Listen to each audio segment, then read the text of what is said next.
Before you start a business, do this first. Hi, everyone. I'm Kristen, a business astrologer and strategist for female founders and aspiring founders. And so, this video will be part of a larger series called Before the Business Plan that is meant to highlight what should be your foundation before you start a business and really anything that you do in life that requires you to step up and lead in some way. So, what really motivated me to perhaps make this slight pivot in content that you will soon see over time was that last week I spoke virtually as a guest speaker for Alumni Week at my alma mater at my university, speaking to business undergraduate and graduate students. And so I was given free range on what to talk about. And the result, my result at least, of speaking to the students was that I really stood even more solidly and firmly in my purpose. And I love talking about business. I love talking about the economy, spirituality, strategy, leveling up, and doing inner work. And so I gained so much clarity on who I can serve and how I can fill in existing gaps, especially to those who have a university degree, because we go through school and they give us the curriculum. This is what courses you need to take in order to get this degree, in order to do this, that, and the other. But then we get into the real world and we realize, hey, what about me? What is my unique path? So I talked a bit about that in a lot. In fact, that was the whole basis of my talks in those courses, and I was like, wow, I this lights me up completely. And so it is true when they say that you don't gain clarity until you actually take action first.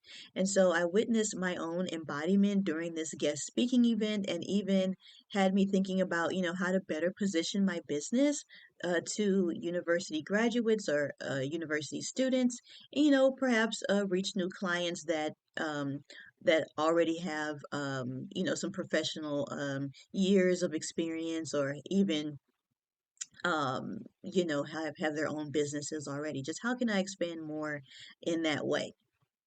So there is a lot of conversation around entrepreneurship now. And of course, I've been talking about it, especially after so many layoffs in the past few years, with special emphasis on Black women.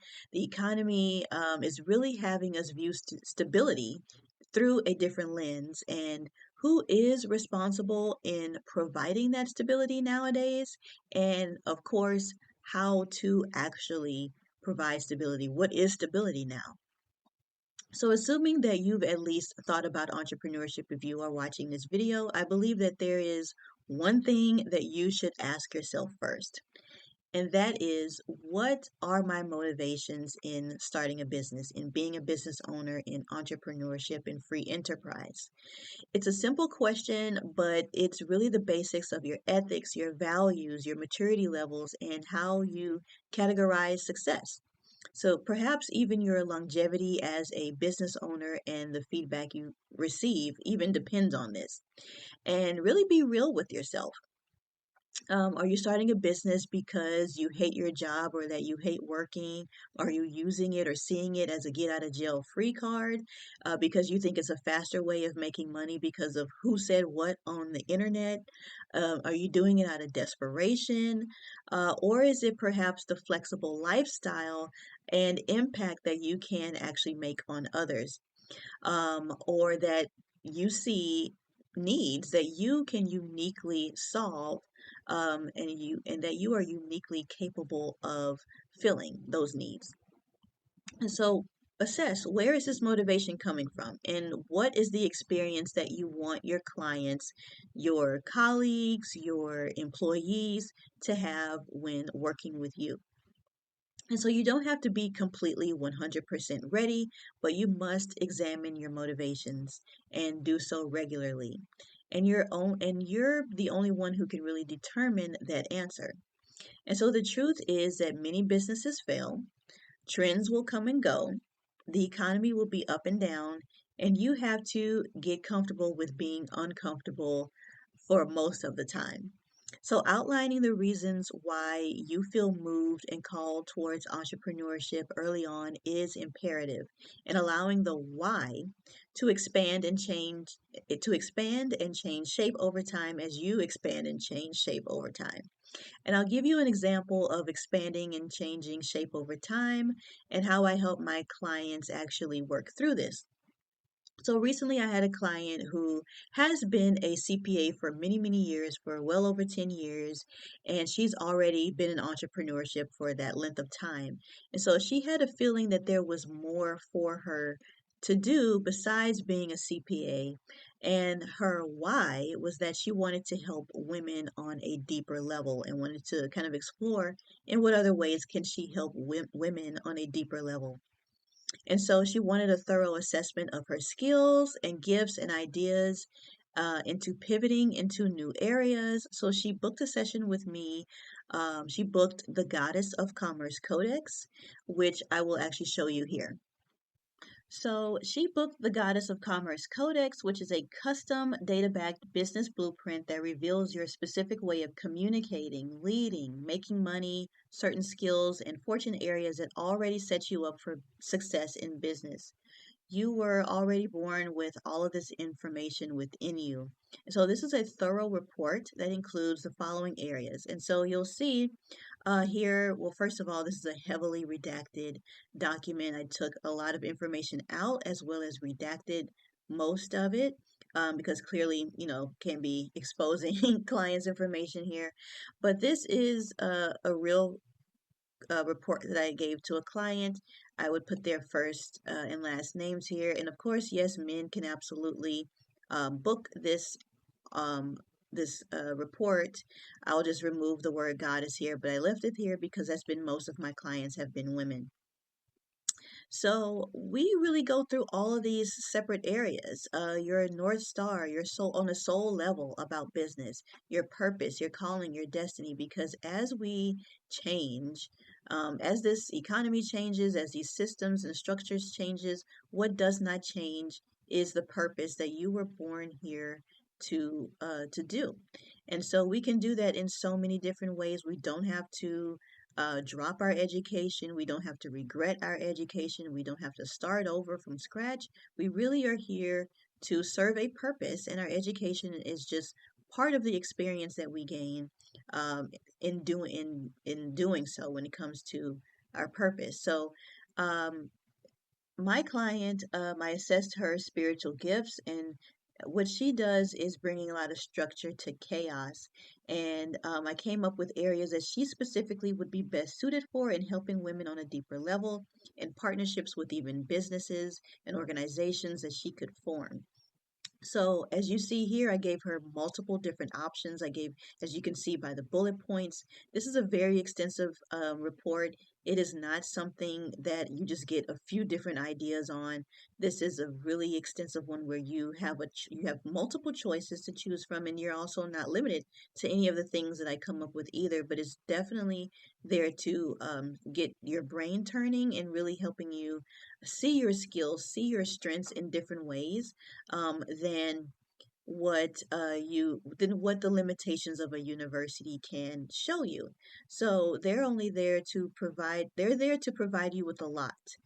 But when it comes to you as a unique individual and your unique purpose, that's where spirituality, in my case, in my opinion, comes in and really working with you on an individual level. So this report, in addition to telling you what your purpose is, it tells you who you are meant to serve, your ideal clients, and your soul aligned audiences. And this, as you see, this is a pretty extensive report also. This next section, the fire that moves you, desire, excitement, and soul animation. So, we don't have to leave our souls, our spirits, our joy behind just to be successful in business.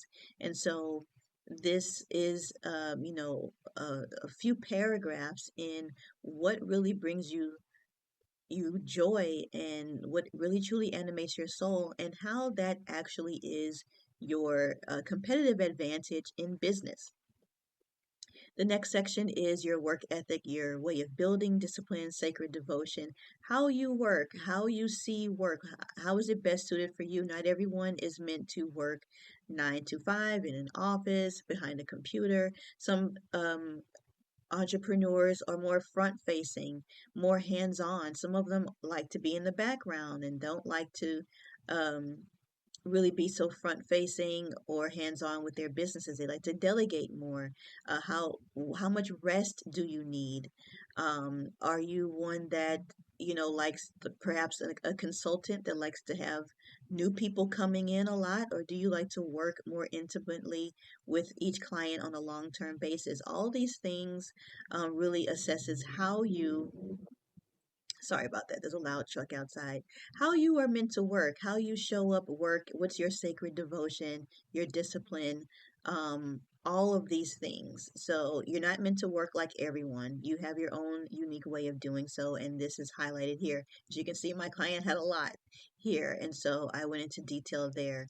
The leader you came to be, not everyone is um you know, this is going to be the same type of leader. They're not going to lead the same way. They're not going to approach problem solving the same way. And this, even when you take those aptitude tests and personality tests, you still may even find yourself between archetypes. And this really shows you who you are as a leader, your strong points, and even areas that you would need to address to make sure that you are operating at your highest level. And as you see, the next section is communication and expression signature, the voice of your power, how you speak to your clients, your signature way of speaking and motivating change. This is, thought leadership, that combination with the previous section of leadership and also this one with communication. I like to also say not everyone is a hard structured speaker, and they're not necessarily meant to be. Some are meant to be more warm, some are a bit more sarcastic, a lot more loud, animated in a way. What is your strength in how you communicate? We are not supposed to all speak the same way or convey the message the same way, and so this goes into detail about your signature communication style. And it doesn't have you feeling like you're in between archetypes. And where do you fit in? This shows you how you uh, are without having to fit in into any pre-existing um, archetypes. Your magnetic field, brand marketing, and energetic presence. With my client, I told her to definitely take this section and give it to her marketing professional, so they can create something from this. And what this is the energies that I see that is best suited for uh, how you should promote yourself with marketing.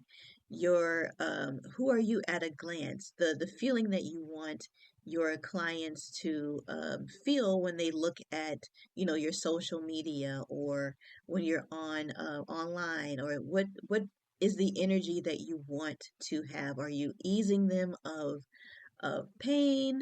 Are you taking them on a journey? Um, are you their best friend? Are you warm? Or are you a teacher like? What is it that they need? What journey are you taking them on? How are you conveying safety and trustworthiness in your branding? What colors perhaps you can even use? And what's natural to you when it comes to your magnetic field and that psychology behind getting clients to to buy from you. Essentially, that's what it is. The woman you're becoming, or it could be the man you're becoming, or the person that you're becoming. Patterns to release and embodied states to claim. So everyone needs to release something and also pick up something. So there are, traits that we have that we are meant to grow out of. And this really highlights what you need to let go of in order to be the best entrepreneur that you can be, and what you need to step into, what qualities and traits you step out of and step into, so you can meet the need, so you can maximize your profits, so you can um, really show up and um, uh, with sustainability in your business, because no one likes going to a an amazing restaurant or buying an amazing product from a horrible owner, from a horrible manager, that ruins the entire experience. And so these are, you know, areas that of our behavior that we can absolutely check regularly, and making sure that, you know, we don't get too whiny, or we don't get too lazy, or we don't get, um, out of our power when it comes to, and out of our strengths when it comes to business ownership, and how we can even be an example to others. Prosperity codes, where ease, luck, and fortune flow to you. So this is a pretty cool little section that really helps you basically understand, what offers are you best suited for in your business to have? Are you someone that is, where you'll find good luck in real estate? Are you someone who is best suited for um, let's see, selling digital products online? Are you best suited for, having a YouTube channel? What type of content that you should be creating, and really your best areas in making money. And that's essentially it. It gives you a lot of different areas in what areas of luck are you, what type of people and situations, groups of people, society is going to bring you the most luck, the collaborations that you can create from there.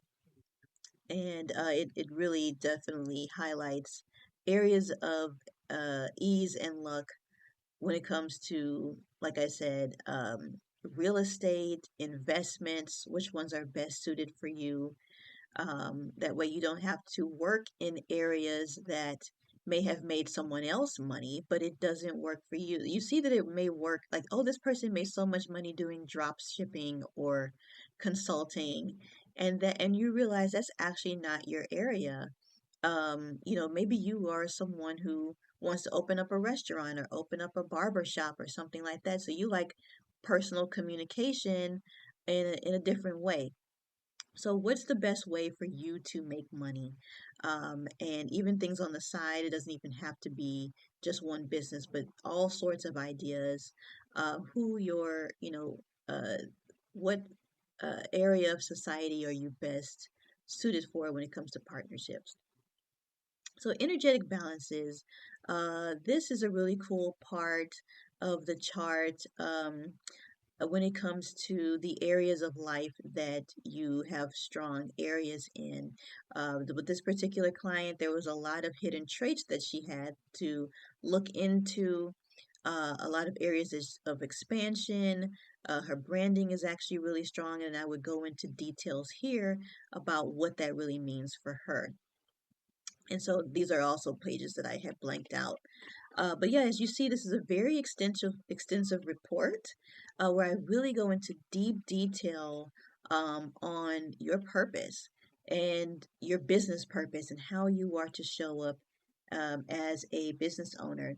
So, along with the report, there's also a 90-minute Zoom call with me where we strategize pivoting in these areas and I answer any questions. So, they've gone as short as maybe a half hour, and they've even gone over 90 minutes into 2 hours. So it just really depends on the questions that my clients have, but they have, time to really ask deep questions about pivoting their existing business, or starting a new business, or even starting completely being a new entrepreneur, whether they be starting a new business as an existing entrepreneur, pivoting their current business, or starting completely new as an entrepreneur, but really bringing those existing skills that they have from their degrees and from their life experience, and also their soul level skills as well. I hope that you enjoyed this video about what you need to do first before starting a business, and that is to ask yourself, what are your motivations? To work with me one-on-one in these areas, you'll find in the description box the link to the Goddess of Commerce Codex, which cuts years of guessing about who you're best suited to sell to, how and what to sell, and what you need to overcome to be the best entrepreneur that you can be. You'll find that link plus more in the description box. And yes, men can book this as well. It's for everyone. So thanks again for watching. Let me know what you think in the comments, and I will see you in the next video in the series Before the Business Plan.